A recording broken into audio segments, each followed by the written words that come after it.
बिहार में 2 सीटों पर होने जा रहे उपचुनाव, एक गोपालगंज और दूसरा मोकामा, जिसमें एनडीए और महागठबंधन के उम्मीदवार खड़े किए गए हैं, जिसमें दोनों एनडीए और महागठबंधन के बड़े बड़े नेता चुनाव प्रचार कर रहे हैं। इसी कड़ी में पटना से सीधे गोपालगंज आज चिराग पासवान पहुंचे हुए थे, जहां उन्होंने एक बड़ी रैली को संबोधित किया।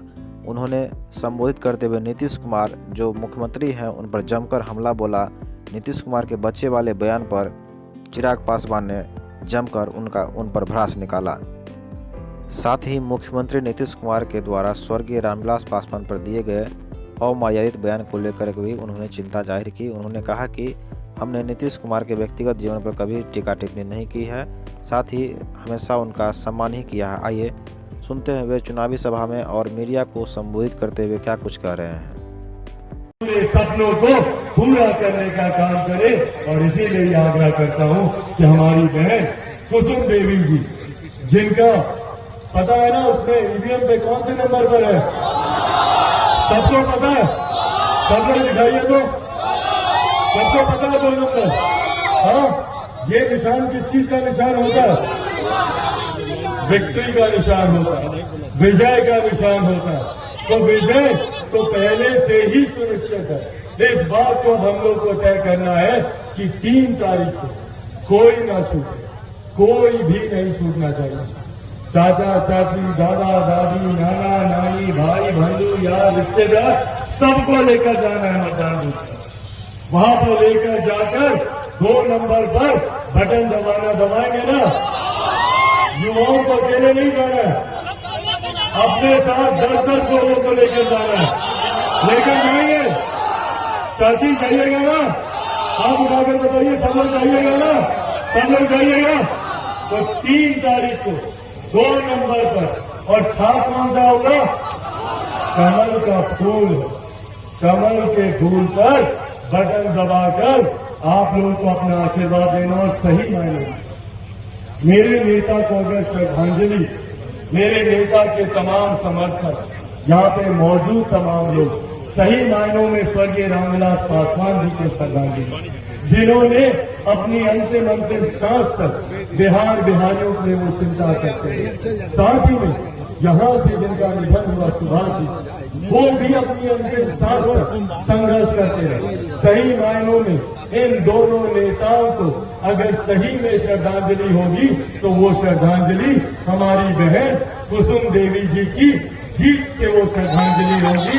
यही अंत में आप लोगों से वादा लेने आया हूं और अंत में आप लोगों से पुनः याद करूंगा और ये विश्वास दिलाकर जाऊंगा कि चिराग पासवान मजबूती से हर सुख दुख में आपके साथ खड़ा, और आप लोगों का साथ ही है जिसने चिराग पासवान को तमाम विपरीत परिस्थितियों के बाद भी जीवित रखा।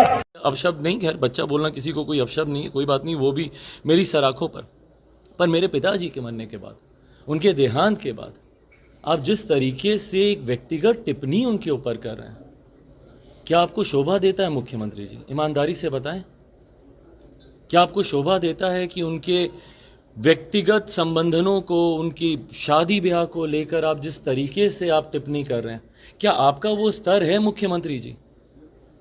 क्या आप जिस पद पर हैं, आपके पद की जो गरिमा है या आपका खुद का जो व्यक्तित्व है? मैंने हमेशा बोला कि मैं मुख्यमंत्री जी का मैं सम्मान करता हूं व्यक्तिगत तौर पर आपके पद की जो गरिमा है, आपका जो व्यक्तित्व है, क्या उसको शोभा देता है कि सिर्फ चिराग पासवान को नीचा दिखाने के लिए आप इस तरीके की भाषा का आप उपयोग करें? एक ऐसे व्यक्ति के बारे में, उनके व्यक्तिगत जीवन के बारे में, उनके निधन के बाद आपको युवाओं से इतना ज्यादा क्यों आप आपको मचती है युवाओं को लेकर?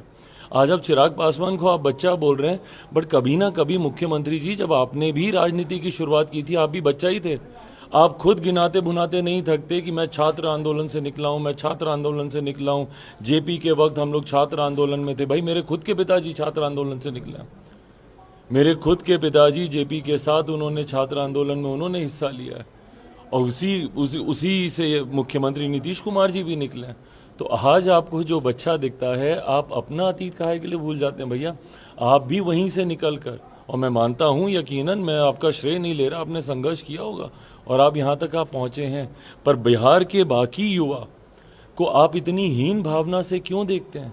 क्यों आपको लगता है कि भैया बिहारी युवा कुछ कर नहीं सकता, और उनके बारे में जब भी आप शब्द निकालते हैं या तो बिहार के युवाओं पे आप लाठी चलाते हैं, या बिहार का युवा चिराग पासवान जैसा कोई आपसे सवाल पूछता है तो उसको बच्चा बच्चा बच्चा कह के, मुझे भाई आपको जो कहना है कहिए, आप मुझसे बहुत बड़े उम्र में, और हकीकत में बच्चे की उम्र का हूं मैं आपके, पर अगर इस बच्चे ने एक मॉडल बनाकर उस मॉडल की वजह से अगर आपकी पार्टी को तीसरे नंबर की पार्टी बना दिया, तो मुख्यमंत्री जी समझिए बिहार के बच्चों में कितना जोश है और कितना आक्रोश है आपके खिलाफ। ये भी उन्हीं को समझना होगा और सवालों के जवाब इन्हीं को देने अंतर्गत। मतलब उन्होंने कहा कि मेरा काम है इनको आगे बढ़ाना। नहीं, अच्छी बात है, करें भाई। उनको आज उनको इस उप मुख्यमंत्री को आगे बढ़ाने का काम लगता है, कल तक उनको किसी और उप मुख्यमंत्री को आगे बढ़ाने का काम लगता था। जब तक ये मुख्यमंत्री हैं, ये उप मुख्यमंत्रियों को बदल बदल के उनको आगे बढ़ाने का काम करते रहते हैं। में क्या देखते हैं, क्या मैंडेट है, जनता का मूड क्या है? भाई मैं ईमानदारी से बोलूंगा, बहरहाल अब ज्यादा दिन बचे भी नहीं है, चुनाव परिणाम भी 6 तारीख को आ जाएंगे और 3 तारीख को मतदान है। मोकामा कल मैं खुद गया था और मैं व्यक्तिगत अनुभव से ये बात बोल रहा हूँ, क्योंकि जब तक मैं गया नहीं था मुझे भी जानकारी नहीं थी कि वहाँ पे क्या माहौल है नहीं है।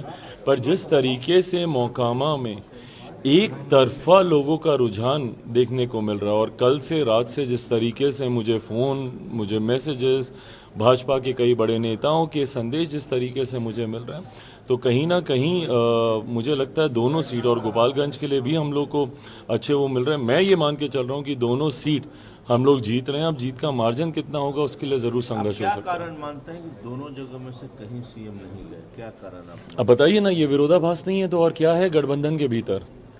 मुख्यमंत्री जी बख्तियारपुर बगल का, वहां से आप मोकामा नहीं जाते हैं, तो ये अपने में दर्शाता है कि गठबंधन में ईमानदारी तो आप नहीं बरत रहे हैं ना। यही अच्छा, ईमानदारी से मुझे बता दें कि अगर यही चुनाव जनता दल यूनाइटेड के कैंडिडेट लड़ रहे होते तो क्या तब भी मुख्यमंत्री नीतीश कुमार जी नहीं जाते? ये बात राजद के लोगों को समझने की जरूरत है कि भाई मुख्यमंत्री जी कहते कुछ हैं, करते कुछ हैं। उनका बोलने का चेहरा कुछ और होता है और भीतरी चेहरा उनका कुछ और होता है। वो आपको दिखा रहे हैं कि आपके साथ हैं, बस भीतर घात करने में मुख्यमंत्री जी से बेहतर मुझे नहीं लगता कोई और है। 2019 के चुनाव में हम लोग खुद भुगते हुए हैं भैया, किस तरीके से साथ में रहकर वो भीतरघात करने का काम करते हैं अपने नेताओं से, अपने पदाधिकारियों से, जिस तरीके से वो एक माहौल बनाते हैं एक दूसरे के विरोध में ही, और गठबंधन को ही धोखा देने का काम करते हैं। ऐसे में मुझे कोई भी बता दे कि भैया अगर जनता दल यूनाइटेड का प्रत्याशी वहाँ पे चुनाव लड़ रहा होता, अगर तीर छाप वहाँ पे होता, तो क्या तब भी मुख्यमंत्री नीतीश कुमार जी नहीं जाते? मुख्यमंत्री जी को डर है भाई, गणित समझने की जरूरत है। मुख्यमंत्री जी चाहते हैं कि दोनों सीटें राजद हारे, क्योंकि यही 2 सीटों की कमी राजद को पड़ रही है बहुमत में आने के लिए। अगर आप संख्या बल देखें, मांझी जी की पार्टी के विधायक, कांग्रेस के विधायक मिला दें, आप सीपीआई सीपीएम के विधायक अगर आप मिला दें, तो महज 2-3 सीटें ही इनको कम पड़ रही हैं राजद को अपनी सरकार बनाने के लिए। तो अगर वो 2 सीटें भी अगर इनके पास चली जाती हैं तो मुख्यमंत्री जी की कोई पूछ उस गठबंधन में होगी नहीं। इसी डर से, और अभी तो ये 2 ही उपचुनाव हैं, अभी तो कुर्नी का भी एक उपचुनाव आना है, तो ऐसे में अगर पूरा बहुमत अगर महागठबंधन में राष्ट्रीय जनता दल को अगर मिल गया, तो उसके बाद जनता दल यूनाइटेड को पूछेगा कौन? तो ये भी एक डर है जिसमें भीतरघात करने का प्रयास मुख्यमंत्री कर रहे हैं। आपसे एक सवाल पूछ रही है कि अचानक बीजेपी प्रेम कैसे आपका सामने आ गया? जेडीयू कैसे पूछ रही है मुझसे ये सवाल? क्योंकि जेडीयू तो निरंतरता में कहती रही है कि मेरा तो बीजेपी प्रेम रहा ही है, वो तो हमेशा बोलती रही है। और हकीकत है भाई, मैंने हमेशा इस बात को कहा है कि मेरे लिए बिहार हित से ऊपर कुछ नहीं है, राज्य हित से बढ़कर मेरे लिए कुछ भी नहीं है। और जब जब जो फैसले मेरे नेता ने लिए हों या चिराग पासवान ने लिए हों, वो सिर्फ बिहार हित में मैंने लिया। अगर मुझे व्यक्तिगत हित देखना होता भाई, मैं 2020 का चुनाव गठबंधन में लड़ता, जितनी सीटों पे लड़ता उतनी सीटें मैं जीतता, केंद्र में मंत्री होता, बिहार में मेरे मंत्री होते, पर यह व्यक्तिगत हित होता। पर मेरा राज्य हित ये कहता है कि मैं मुख्यमंत्री जी की नीतियों की खिलाफत करता हूं। अगर मुझे नहीं विश्वास है मुख्यमंत्री जी की नीतियों पे, तो मैं उसके खिलाफ रहूंगा, और मैं रहा 2020 में भी। आज भी मैं कहता हूं कि जब तक मेरे प्रदेश के मुख्यमंत्री नीतीश कुमार हैं, एकमात्र व्यक्ति और एकमात्र पार्टी जिससे मेरा विरोध निरंतरता में था और रहेगा, वो मुख्यमंत्री नीतीश कुमार जी से ही है।